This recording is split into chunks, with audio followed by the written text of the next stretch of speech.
Pero anong number one problema ng negosyo sa ating bansa? Dagdagan ko pa, problema ng gusto magnegosyo, may magandang idea, masipag, matalino. Pero ang problema, walang kapital.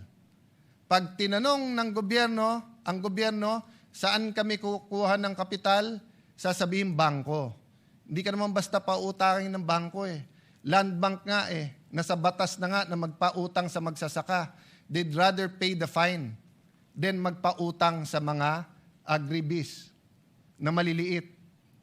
Kung wala ka rin isasanla sa bangko, wala ka rin titulo ng lupa o wala kang sasakyan, wala kang mga ari-arian, sasabihin sa iyo, diyan ka sa pawn shop.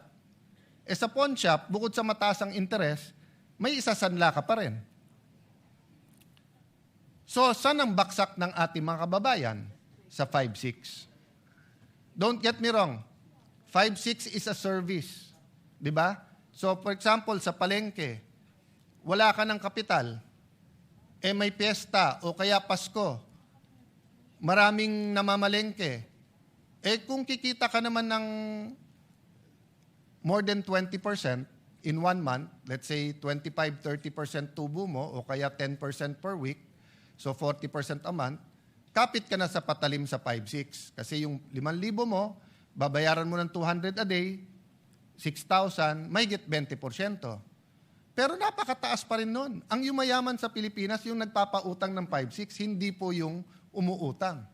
So pagdating po sa gobyerno, sabihin, ilan administrasyon na, Sir, bakit hindi natin magaya yung 5-6? Bakit hindi tayo magkaroon ng programa? Ano to ha? The estimates are 20 billion, 50 billion, 200 billion. It's big business. Ano sagot ng gobyerno? 5-6? May pamalit ba tayo doon? Ang sagot ng gobyerno, 6-7. 6-7 lang. O, i-google nyo yung 6-7, walang ibig sabihin. So, balik ka na naman sa 5-6.